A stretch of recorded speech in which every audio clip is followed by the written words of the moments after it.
जय मसीह की। मैं क्या देखता हूँ, कहीं पर एक न्यूज आ रहा है, एक बॉलीवुड सुपरस्टार छत्तीसगढ़ आ रहे हैं, खाना पीना बिना खाए पिए छोड़े जाता है, उनको देखेगा ताली ऐसे बजाएंगे जब हम पिताजी आ गए। हालेलुया। हम लोग संसार के भक्त हैं, कोई नेता के लिए, कोई कुनेता के लिए, दुनियादारी के लिए। जब ताली बजाओ, सिनेमा देखने गए हो तो जाता सिनेमा देखने जाते हो जी? एक भाई हाथ उठा रहे ईमानदारी से, बाकी लोग तो जाते हो तब उठा। सिनेमा में गया था देखने के लिए समय में पहली बार, तो मैंने क्या देखा, वहां लोग पागल हो जाते भाई, पिक्चर में मार कोई और खा रहे, मार कोई और खा रहा है, गा कोई और है, नाच कोई और है, ताली कोई और बजा रहा है। और यहाँ पर जब सही जगह पे ताली बजाना होता वहां ताली नहीं बजाते, जहां सही पर बोलना होता वहां बोलते नहीं है। यहाँ शांत मत रहो, परमेश्वर ने कहा नरसिंगे सी आवाज करो, मतलब शेर की नाई में हाड़ते हुए खुदावन की आराधना करते रहो, क्योंकि हम परमेश्वर के, हम शेर, बब्बर शेर जिसे शैतान भी डरते हैं, उसकी संतान है। हालेलुया, यीशु मसीह की। महान परमेश्वर के भक्त, इसलिए हमारे अंदर हमेशा उत्साह, एक उमंग हमेशा हमारे अंदर भरी रहनी चाहिए। हमें हमें एक विषय है जिसे मैं बीच में एक जब परिवार में बांटा हूँ, परमेश्वर की कई विषय प्रभु का अनुग्रह से यहाँ पर बनाया हुआ था, परंतु परमेश्वर कहीं न कहीं मेरे विवेक में बात डाल रहा है कि पुनः हम इस विषय को देखें। तो आज हम एक विषय देखेंगे, कैसे चर्च जाना है, कैसे चर्च आना है या कैसे चर्च जाना है, मतलब प्रार्थना पर हमको कैसे आना चाहिए। ऐसे में 7 बातें बताऊंगा, एक परिवार में बांट चुका, वो परिवार को सीख चुके हैं, और दोबारा इस वचन को निखार मिलेगा, एक और अच्छा अवसर है इस वचन के द्वारा वो दोबारा वो सीख पाए। हालेलुया। हमारा विषय क्या है, बोलिए? कैसे चर्च जाना है। तो मैं ज्यादा समय नहीं लूंगा, थोड़ा थोड़ा समय लेकर बताऊंगा कैसे चर्च आना चाहिए। विश्वासी भाई बहनों, ये तो प्रथम सीढ़ी है जिसे आज बता रहे हैं, सुनिए ध्यान से। नंबर 1 यहोशू या निर्गमन, ठीक है। हम 2 पुस्तकें खोले, तो मैं चाहता हूं पहली पुस्तक आप खोले, निर्गमन की किताब 10 अध्याय 8 और 9 पर। और जो अच्छा पढ़ना जानते हैं वो नजदीक में रहे और वो लिखे कम पढ़े जाता कि लोगों, हम जल्दी से जल्दी कुछ पॉइंट है इसमें जल्दी जल्दी मैं बता पाऊं, ठीक है। चलिए पढ़िए निर्गमन की पुस्तक 10 अध्याय 8 और 9 पर। तब मूसा और हारून फिरौन के पास फिर बुलवाए गए, हाँ, और उसने उनसे कहा, चले जाओ, हाँ, अपने परमेश्वर यहोवा की उपासना करो, परंतु वे जो जाने वाले हैं कौन कौन हैं? मूसा ने कहा, हम तो बेटों बेटियों, भेड़ बकरियों, गाय बैलों समेत वरन बच्चों से बूढ़ों तक सब के सब जाएंगे, क्योंकि हमें यहोवा के लिए पर्व करना है। हालेलुया। हम पूरे घराने के साथ, ऐसे घराने के साथ। अब यहोशू 24 के 15वें पद में पढ़ोगे तो यहाँ पर वैसे लिखा है कि तुम किसकी आराधना करना मुझे मालूम नहीं, पर मैं तो अपने घराना के साथ यहोवा की आराधना करूंगा। हालेलुया। पहली बातें कैसे चर्च आना चाहिए, कैसे चर्च जाना चाहिए, उसमें की पहली बात क्या है, अपने परिवार के साथ हमें परमेश्वर के भवन आना चाहिए, परमेश्वर के चर्च आना चाहिए। बहुत से विश्वासी भाई बहन पूरे परिवार प्रभु में आ गए हैं, अरे नहीं आए हैं तो हम नहीं चलो, हम उसको नहीं बोल सकते भाई, किसी को जोर जबरदस्ती नहीं कर सकते मेरे प्रिय भाई बहन। लेकिन अगर हमारा परिवार आ चुका है, पत्नी आ चुका है, पति आ चुके हैं, बाल बच्चे आ चुके हैं, और ऊपर में दादा दादी या नाना नानी लोग भी आ चुके हैं, तो घराने के साथ परमेश्वर के भवन आना चाहिए। हालेलुया। कई लोग अपने घराने के साथ नहीं आते, परिवार के साथ नहीं आते, परिवार के आशीष चाहिए। कैसे आते? एक व्यक्ति आता है, बोलता है, पास्टर जी मोरना नाती पोता छठी मत्ती परपोता बेटी बेटा बहू बेटा सबके लिए प्रार्थना कर। वो लोग कहाँ है? वो लोग ना नहीं आए। विश्वासी है, हाँ विश्वासी, लेकिन काम में के पैसा नहीं छोड़ा, पर उनके लिए प्रार्थना कर। बहुत से लोग परिवार के साथ नहीं आते, सुनिए ध्यान से, परिवार आने पर भी परिवार के साथ प्रार्थना में नहीं आते, परंतु यहोशू परमेश्वर के साथ मूसा परमेश्वर के दास लोगों को कहता है, चाहे तुम लोग जैसे भी प्रभु को मानो या ना मानो, या कोई देवता के पीछे चलो, मुझसे मतलब है, पर मैं तो मेरे घराना के साथ, मेरे बाल बच्चे के साथ, मेरे परिवार के साथ मैं चर्च आऊंगा, परमेश्वर का आराधना करूंगा। हालेलुया, बोले यीशु मसीह की। आप चाहते हैं पूरे परिवार आशीषित हो, विशेषकर जिनको संतान की आशीष चाहिए, वो घराने के साथ परमेश्वर के भवन आना जरूरी है। संतान मिलती है पति और पत्नी, कैसे मिलता है? पति और पत्नी के द्वारा विवाहित जीवन के बाद संतान मिलता है। तो विवाहित जीवन में दोनों मुख्य होते हैं, पति और पत्नी, दोनों को परमेश्वर के भवन आना चाहिए। ध्यान से सुनिए, कई लोग चर्च आते हैं, बाल बच्चे को कहीं और छोड़ देते हैं, पत्नी को कहीं और छोड़ देते, तब तक गाड़ी में दबाव देखा है। एक ही व्यक्ति गाड़ी में आ जाता है, पूछने पर कहा तो पत्नी है, मैं नहीं बोल रहा हूं, मायके में, मायके से लेकर आना था ना परमेश्वर के भवन। आप कहा रहे हो सकता है पत्नी का मायके उनका मायके, पति का मायके उनका घर है, पत्नी का मायके अपने पति का ससुराल है, पति का ससुराल उनकी पत्नी का ससुराल है, लेकिन परमेश्वर का भवन दोनों का मायके दोनों का ससुराल। हालेलुया, यहाँ दोनों को दोनों पाना जरूरी है। समझ आ रही है? तो पहली बात सीख लीजिए, जब भी आप परमेश्वर के भवन आना, तो पूरे घराना, पूरे परिवार के साथ परमेश्वर के भवन आना है। दूसरी बातें हम पढ़ेंगे, जल्दी बहुत से पॉइंट है, इसलिए मैं ज्यादा समय नहीं लूंगा, थोड़ा समय आपके बीच में लूंगा। भजन संहिता 116 अध्याय 18 और 19 पर हम सब पवित्र बाइबल से निकालेंगे। भजन संहिता 116 अध्याय और उसका 18 और 19 पद। मैं यहोवा के लिए अपनी मन्नत प्रगट में उसकी सारी प्रजा के सामने यहोवा के भवन के आंगनों में यरूशलेम के भीतर पूरी करूंगा। या की स्तुति करो। हालेलुया। दूसरी बात, अपने मन्नतों के साथ चर्च आना है। क्या लेकर आना है? बोलो ना जी, अपने मन्नत क्या है? मन्नत क्या है जी? जो परमेश्वर से मांगते हैं, जो परमेश्वर से चाहते हैं, जो हम परमेश्वर के लिए करना चाहते हैं। यहाँ क्या लिखा है? दाऊद लिखता है, मैं यहोवा के लिए अपनी मन्नतें प्रकट में उसकी सारी प्रजा के सामने, यहोवा के भवन के आंगनों में, यरूशलेम तेरे भीतर पूरा करूंगा। यह की स्तुति करो। हालेलुया। अपने मन्नत के साथ, मन्नत का जो हम परमेश्वर के लिए करना चाहते हैं। कई लोग मन्नत का आप कैसे समझते हैं? कोई चीज प्रभु से मंगा है, ध्यान से समझिए, हम कोई चीज प्रभु से मंगे हैं, कोई चीज, और उसके लिए मन्नत मांगे, प्रभु अगर आप मेरी इच्छा को पूरा कर देंगे तब मैं तुम्हारे लिए सब करूंगा। तो पहले सोचते हैं केवल ये मन्नत है, नहीं, परमेश्वर को काम को करे, इसलिए मन्नत को पहले पूरा करो।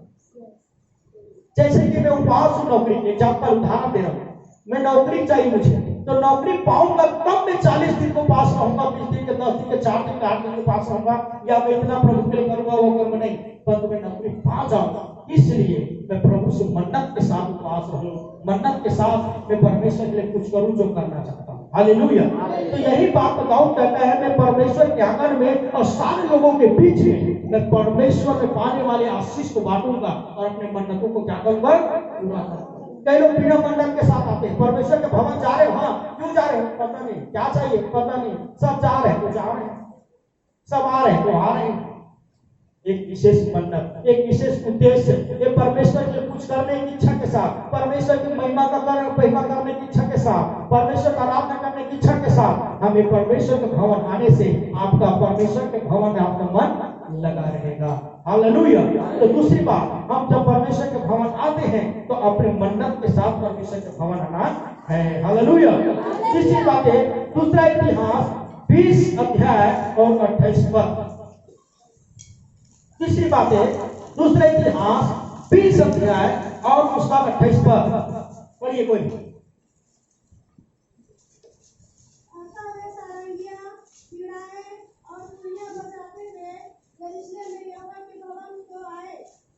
हाँ, कैसे आता है? तीसरी बात, कैसे परमेश्वर का भवन आना है? आता हुए सारंगियां, वीणाएं और धुनियां बजाते हुए यरूशलेम में यहोवा के भवन को आए। हालेलुया। परमेश्वर के भवन कैसे आने जाते हो? वाद्य यंत्र के साथ गाते बजाते हुए प्रार्थना आराधना करते हुए। कितने परिवार ऐसे आते हैं बताइए? कई परिवार में झगड़ा होते होते हैं, चल भगवान जाना चल जान लगे परमेश्वर भक्त कोड़ो झगड़ा हुआ परमेश्वर के भवन आते हैं। सूर्य भाई लोग कितने सूर्य जी पीछे के लोग जी ताली बजाइए तो सभी लोग को बजाना मतलब हम अंदर बैठे लोग सुन रहे हैं। क्या कर रहे हैं आप लोग? बोलिए क्या कर रहे हैं? तो वही तो पूछ रहा कि सुन रहे करके कुछ आप लोग समझ ही नहीं रहे। चलो सुस्ती भगाइए, जोरदार प्रभु के ताली बजाइए। हालेलुया, जय मसीह की। कैसे लोग हैं 2.5 घंटे के मूवी देखने के लिए आकर पिलकी भी मारते, क्या बोलते उसको? मिल्की, हाँ पिलकी भी मारते। यहाँ 15-20 मिनट के प्रचार में उभाने लगे, जमाने लगे और कहने आए मैं मूसा जैसे काम करूंगा। आप पहले तो मूसा जैसे तो काम कर रहे हैं, फिर मूसा जैसे काम कर रहे हैं। हालेलुया, समझिएगा मेरी बात को। तीसरी जो बातें हैं परमेश्वर के भवन में कैसे आने हैं? अपने वाद्य यंत्र के साथ गाते बजाते और धन्यवाद के साथ हमें परमेश्वर के भवन में आना चाहिए। अब मैं सच बताना चाहता हूँ, कितने लोगों के पास वाद्य यंत्र है बताइए? कई घर में प्रार्थना करने के लिए बुलाते हैं, उनके घर एक डबली और खंजेरी नहीं होता, सुंदर नहीं होता। हम परमेश्वर का आराधना करने वाले लोग हैं जिनके घर में कुछ भी नहीं, हम खरीदना नहीं चाहते। क्या क्या खरीदना चाहते हैं? पैंट शर्ट जूता पैंट, खाने के लिए भोजन ना हो तो तुरंत उधारी करके ले आएंगे। परंतु परमेश्वर के महिमा के लिए एक डबली होना चाहिए, परिवार के साथ आराधना करने के लिए डबली नहीं, खंजेरी नहीं है। आप वहां घर से आते हैं, क्या करने आते हैं? कई लोग ताली भी नहीं बजाते हैं, आकर चुपचाप बैठ जाते हैं। मेरे प्रियो, जब हम परमेश्वर के भवन आए तो अपने हथियार लेकर आए, खंजेरी, डफली, डफला, बाजा, गाजा, जो आपके पास छोटे छोटे वाद्य यंत्र हैं। क्योंकि पहले प्राचीन काल में लोग जब परमेश्वर के भवन आते थे, सब अपने घर से ही परमेश्वर के लिए बजाने के लिए गाते बजाते हुए परमेश्वर के भवन तक आते थे, परमेश्वर का अभिनंदन करते थे। इसलिए प्रभु को बहुत ऐसा आशीष देता था, उनकी जीवनों को बरकतों से भर देता था, उनकी जीवनों को अपने आत्मा का अभिषेक से भर देता था। अगर आज भी अगर हम ऐसा करते हैं तो आज भी हमारे परमेश्वर से बड़े बड़े काम हमारे जीवन से करेंगे। हमें तो आपको मुझको अपने घर से आप बजाने वाली चीजों लेकर गाते बजाते हुए हमें प्रभु के भवन आना चाहिए। अब जब मैं आराधना करने जाता हूँ, प्रार्थना करने जाता हूँ, तो बीच में लड़ाई झगड़ा करते हुए नहीं जाता। हम गाते हैं प्रभु की महिमा। क्या करते? गाते हैं, गाना बजाते हैं। आप तो वाद्य यंत्र के समय आ गए, हम गाड़ी में जा रहे हैं तो गाड़ी में भी प्रभु की महिमा करते हुए तो जाते हैं। हमें वाद्य यंत्र के साथ, वाद्य यंत्र तो ताली के साथ, धन्यवाद के साथ हमें परमेश्वर के भवन आना चाहिए। आज चौथी बात देखते हैं, मत्ती की सुसमाचार 11 अध्याय और उसके 28 पद हम पढ़ेंगे। मत्ती की सुसमाचार 11 अध्याय और 28 पद। इतने बातें की हम लोग। से दबे हुए लोगों, मेरे पास आओ, मैं तुम्हें विश्राम दूंगा। बाइबल में क्या लिखा है? बोझ से दबे लोगों और परिश्रम करने वालों, दुख तकलीफ से लदे हुए लोगों, मेरे पास आओ, मैं तुझे क्या दूंगा? विश्राम दूंगा, चंगाई दूंगा। चौथी बात, जब हम परमेश्वर के भवन आते हैं तो अपने दुख और समस्या को लेकर आए। चिंता की बातें, दुखों की बातें, पीड़ाओं की बातें। मैं एक बात बताना चाहता हूँ, ध्यान से सुनना। आज के परमेश्वर के भवन में एक अच्छी बात है। अगर आपको कोई तकलीफ है, समस्या की, को पापना को हम इतने भीड़ में, इतने लोगों के बीच में हम उनको बहुत से दुख को बता नहीं पाते।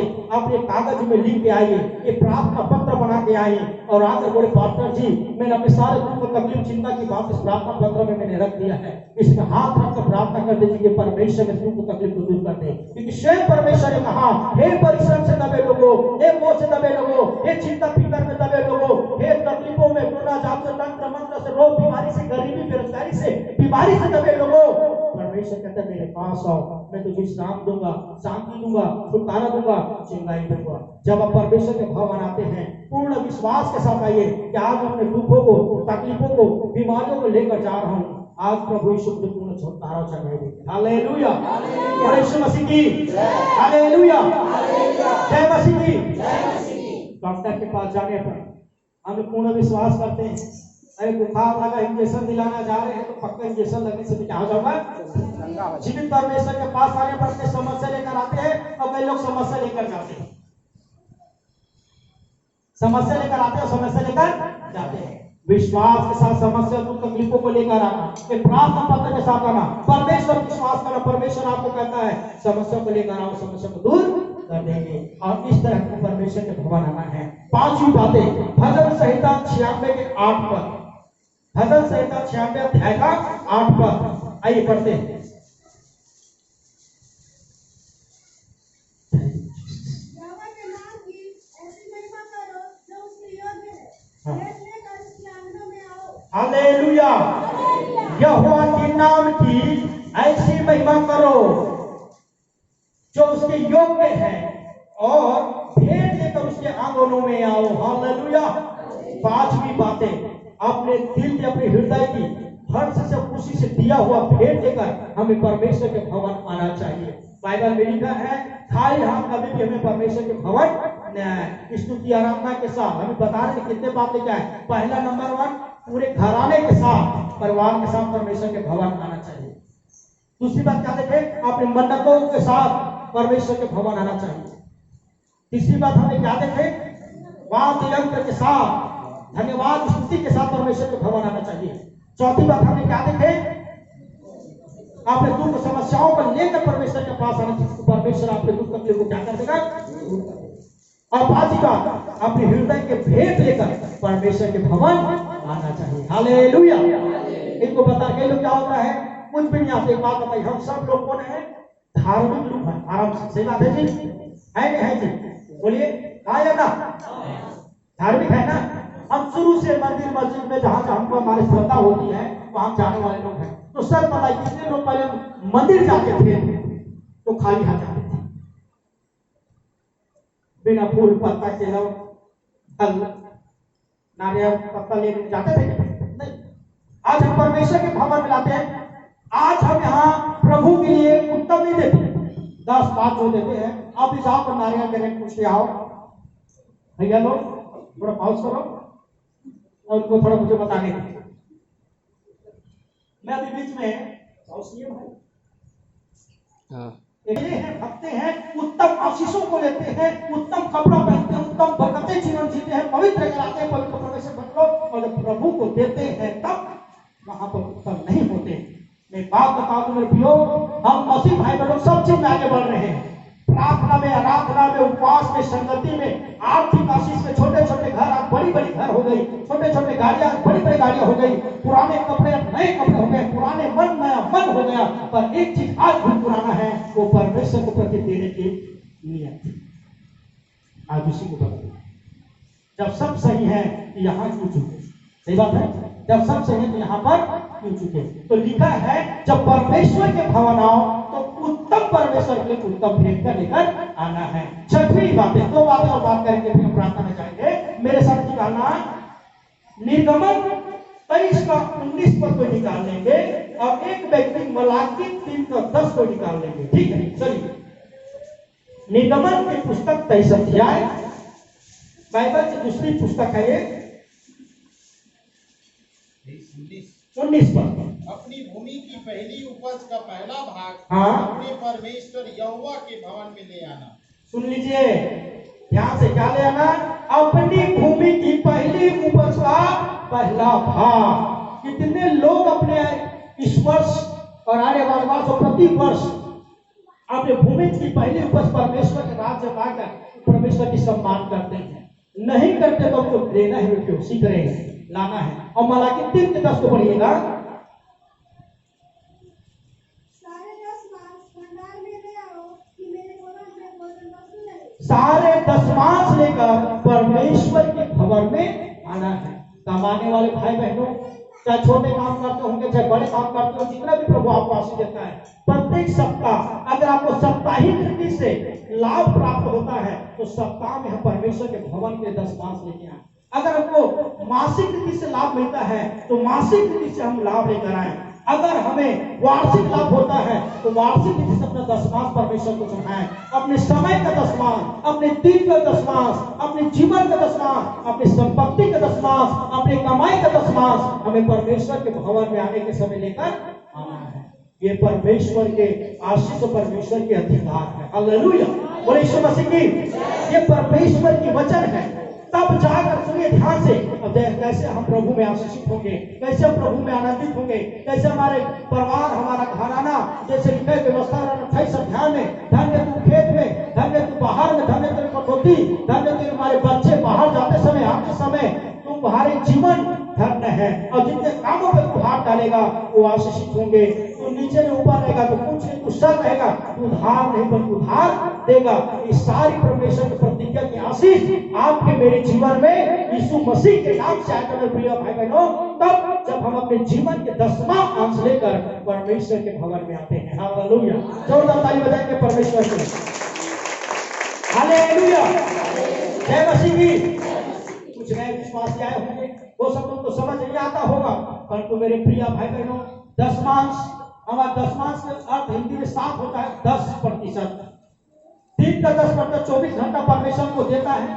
2 घंटा 20 मिनट हम प्रतिदिन परमेश्वर के साथ समय बिताएं, चाहे 3 टाइम प्रार्थना बाइबल पढ़ के। दिन का 1 घंटा का समय, और दिन का सप्ताह में 1 दिन, और महीना में 4 दिन हम परमेश्वर को देकर, दिन का 10वां परमेश्वर को देते, 4 विश्राम दिन पालन करते। महीने 365 दिन में हम 52 संडे प्रभु के समुख बैठते हैं। दिन तारीख वर्ष समय के साथ साथ, संपत्ति के साथ साथ, अपने जीवन के हर चीज में हमारा परमेश्वर हमारे परिवार के एक विशिष्ट मुखिया है, सदस्य है, और परमेश्वर के महान आज्ञा के अनुसार हमें ये करना चाहिए। अब अंतिम में यह वचन पढ़ाकर मैं समाप्ति को जाऊंगा। पहला इतिहास और 22 अध्याय का 19 पद हम पढ़ेंगे और आशीषित होंगे। आइए पढ़ते हैं। हाँ, कैसे? तन मन के साथ परमेश्वर के पास आना है, तन मन के साथ परमेश्वर के भवन आना है। अर्थात इस वचन का अर्थ है तन मन धन अपने जीवन के संपूर्ण हृदय के साथ परमेश्वर की आराधना करने की इच्छा के साथ, परमेश्वर की महिमा करने की इच्छा के साथ, शुद्ध विवेक के साथ, तन मन के साथ परमेश्वर के भवन आना है। अगर आप 5वां पॉइंट लिख रहे हैं तो लिख लीजिए, तन मन के साथ परमेश्वर के भवन आना है। तन मन के मतलब क्या होते हैं बताइए? तन मतलब शरीर, मन मतलब मन। इसका मतलब क्या होता है? हमारा आने का पूर्ण मन होना चाहिए।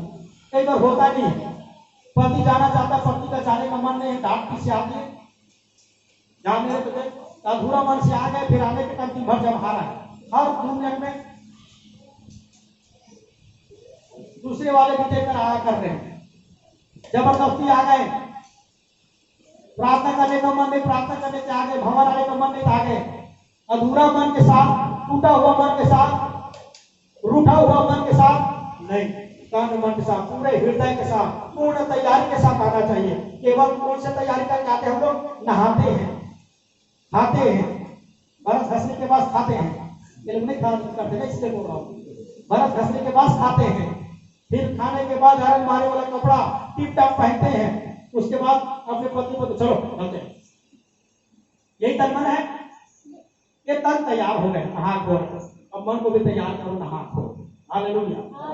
एक दिन पहले ही प्रार्थना के साथ कि प्रभु कल प्रार्थना में जा रहे हैं, कल के दिन हमारे आशीष का दिन होना चाहिए, हमारे जीवन का बिगड़ा हुआ काम बनने का, रुका हुआ काम बनने का, हमारे घर की स्थिति सुधारने का, हमारे परिवार की स्थिति सुधारने का, मैं पूरे हृदय के साथ महिमा करूंगा। जब मैं प्रभु के भवन में जब आऊं नहीं, किसी को डिस्टर्ब मत करूं, मेरा मन डिस्टर्ब न हो, पूरा ध्यान तेरे वचन पर लग रहे, पूरा ध्यान तेरे प्रार्थना करने में लग रहे, पूरा ध्यान तेरे सेवकाई में लग रहे, पूरा मन तेरे सेवकाई में लगा रहे। ऐसा करने के कितने लोग आते हैं बताइए तो? पूरा मन के साथ। कई लोग आते हैं मन अगल बगल देखा,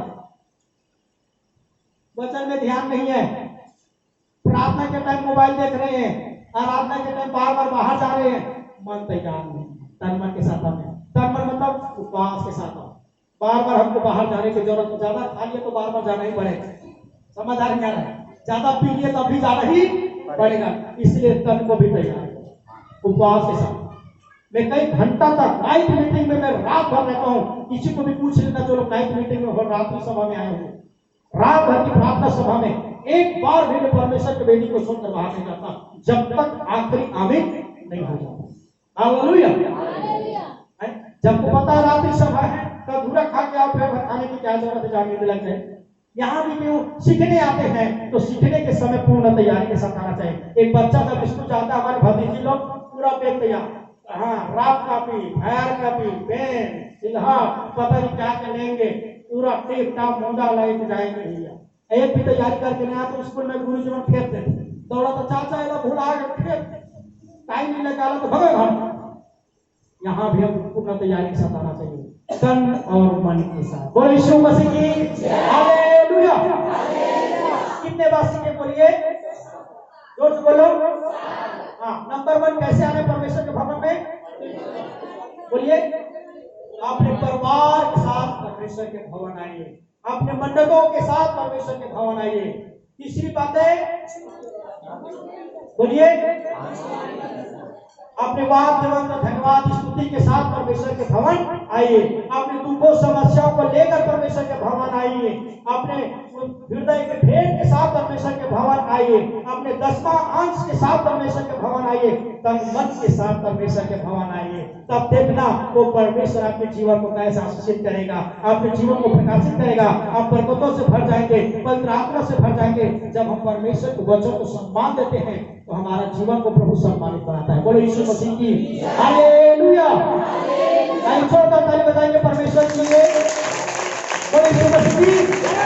अच्छी बात सीखे हैं, परमेश्वर के वचन के लिए धन्यवाद, प्रभु का धन्यवाद। इस सुंदर वचन से हमें काम करने के लिए परमेश्वर हमें इस वचन के अनुसार ही बनाए। इस वचन पर हम सुनने वाले नहीं परंतु चलने वाले बने। यीशु के नाम से बोलेंगे आमीन। परमेश्वर के वचन के हम सबको आशीष दें।